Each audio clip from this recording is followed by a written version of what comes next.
What if I told you that your child's anxiety, the stomach aches before school, the tears at bedtime, the fear that keeps them from birthday parties, wasn't a sign of weakness?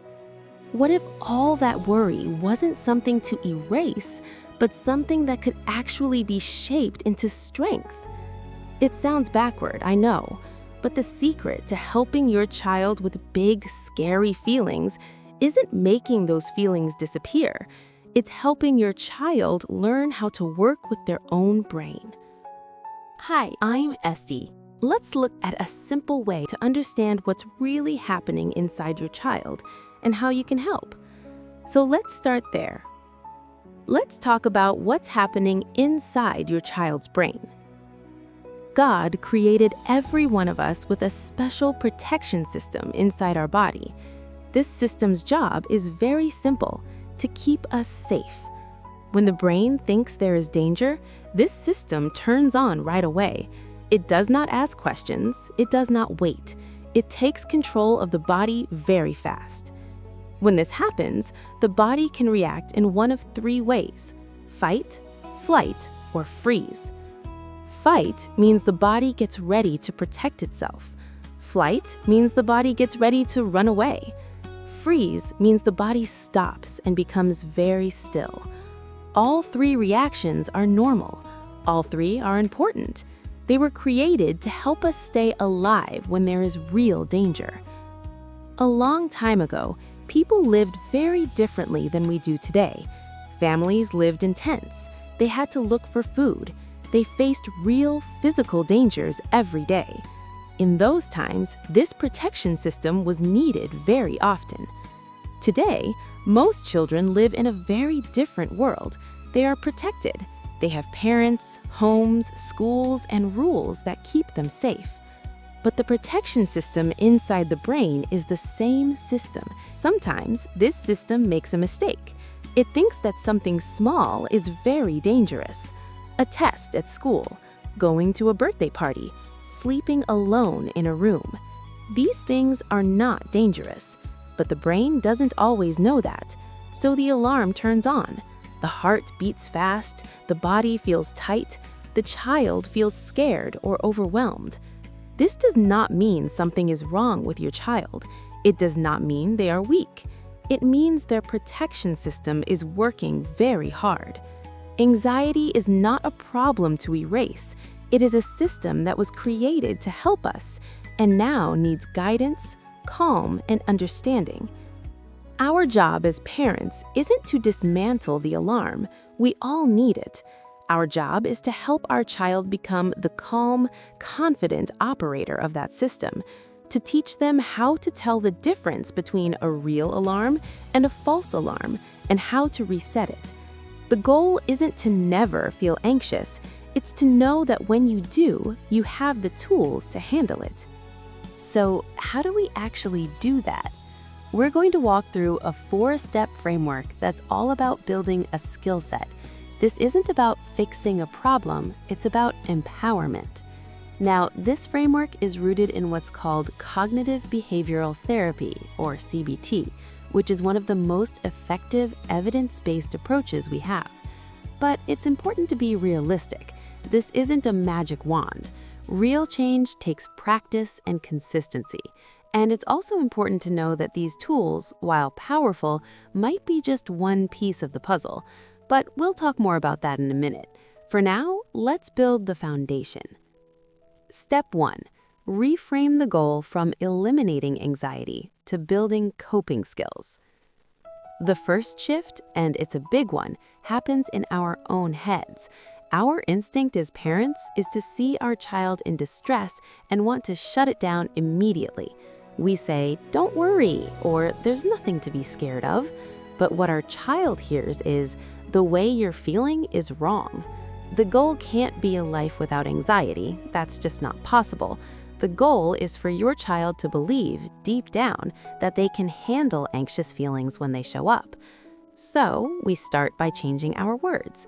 Instead of "don't be scared," you first validate the feeling. Get down to their level and say, "I can see you're feeling really worried about the sleepover. That makes sense. new things can feel scary. You're not agreeing with the fear, you're acknowledging the emotion. Then you pivot to empowerment. Let's think like a team. What's one brave thing we could do to help you feel ready? In that moment, you stop being their rescuer and you become their coach. You're silently saying, your feeling is real, and I have total faith you can get through this. Step 2. Externalize the worry by giving it a silly, non-scary name. This next step can be a total game changer, especially for younger kids. We're going to take this big, overwhelming feeling and separate it from your child's identity. Anxiety is something they feel, not who they are. You do this by helping them externalize it. Sit down with them when they're calm and give their anxiety a silly, non-scary name, like the worry monster or Mr. What If. Get some crayons out. What does he look like? Is he fuzzy? Does he have googly eyes? What kind of tricky things does he whisper? By doing this, the anxiety becomes something separate that your child can observe and even talk back to. I'm anxious becomes, the worry monster is being really loud right now. This simple trick of language creates a huge mental shift. It gives your child a sense of power. You can then team up against it. The worry monster is telling you that no one will play with you. Is that a worry monster thought, or is that a fact? What do you think will happen? You're teaching them to question their anxious thoughts instead of just accepting them as truth. Step 3. Build their coping skill toolbox. Okay, so now we have a new goal and we've externalized the worry. It's time to fill their toolbox with practical, in-the-moment strategies. A warrior needs tools for battle, and it's crucial to practice these when they are calm, so they are easy to grab when stress hits. Think of these first few as emotional first aid. They're fantastic for calming the physical storm in the moment. For little kids, try flower and candle breathing. Pretend to hold a beautiful flower and take a slow, deep breath in through your nose to smell it, then pretend to hold a birthday cake and blow out all the candles with a long, slow breath out of your mouth. A powerful one for any age is the 5, 4, 3, 2, 1 grounding technique. The second you see them spiraling, you become a calm guide. Ask them to name 5 things they can see right now, 4 things they can physically feel, their feet on the floor, their shirt on their arms, 3 things they can hear, 2 things they can smell, and 1 good thing about themselves. This pulls their brain out of the future what-ifs and anchors it in the present moment. Next up is movement as medicine. Anxiety floods the body with stress hormones. One of the fastest ways to metabolize them is to move. This doesn't need to be a marathon. It can be a 60-second dance party, 20 jumping jacks, or a race to the end of the block. And finally, a worry box. Decorate a shoebox together, and when a worry pops up, have your child write it or draw it on a small piece of paper and mail it into the box. The physical act of getting it out of their head and containing it is incredibly powerful. You can decide to have a 10-minute worry time each day to open it together, or you can just let the box hold on to them. Pause here for a second. Think about your child. Which of these tools do you think they would connect with the most? Let me know in the comments. It's so helpful to see where everyone is on this journey. Step 4. Climb the Bravery Ladder. Now for what might be the most important tool of all. Avoiding things that make us anxious feels good for a second, but in the long run, it makes the fear grow.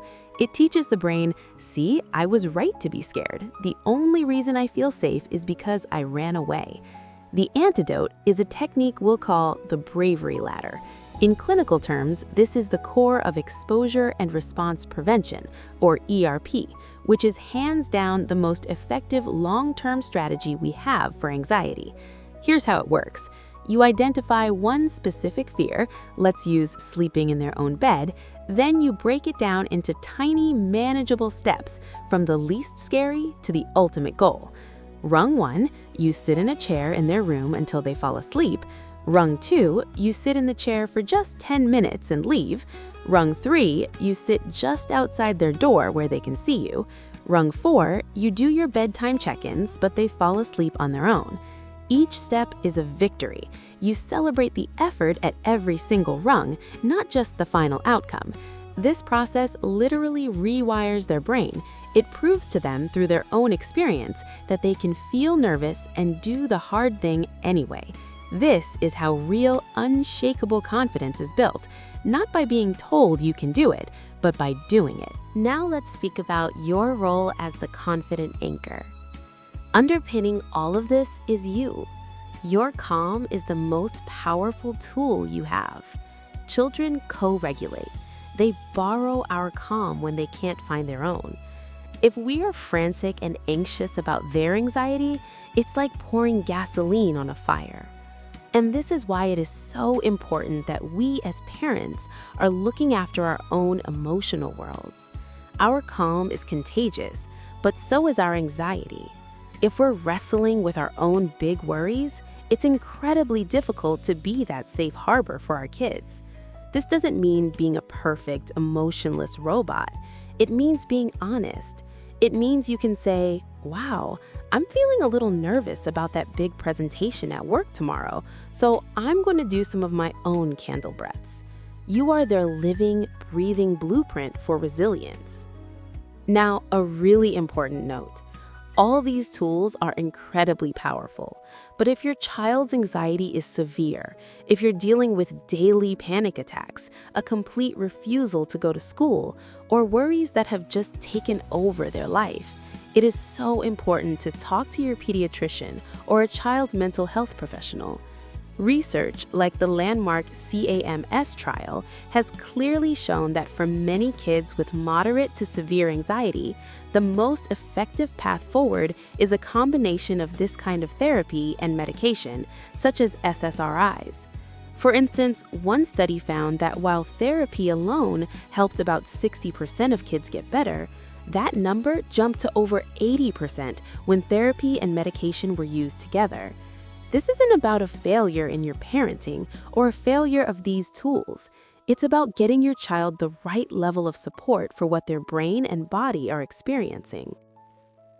So let's bring it all back. We learned that anxiety is just the brain's alarm system, and our job is to be our child's calm, confident coach. We do this through a 4-step process. Number 1, reframe the goal. We stop trying to get rid of anxiety and start building the skill of coping. Number 2, externalize the worry. We give it a name, separating it from our child so they can have power over it. Number 3, build their toolbox. We give them first aid skills like grounding and breathing to manage the physical feelings. Number 4, climb the bravery ladder. We help them face their fears in tiny steps, proving to themselves how capable they are. The journey from worry to warrior isn't about becoming fearless. It's about feeling the fear and doing it anyway. It's about knowing you have the strength and the tools to handle it. By empowering your child with these skills, you are giving them a gift that will last a lifetime. You are not a bad parent because your child has anxiety.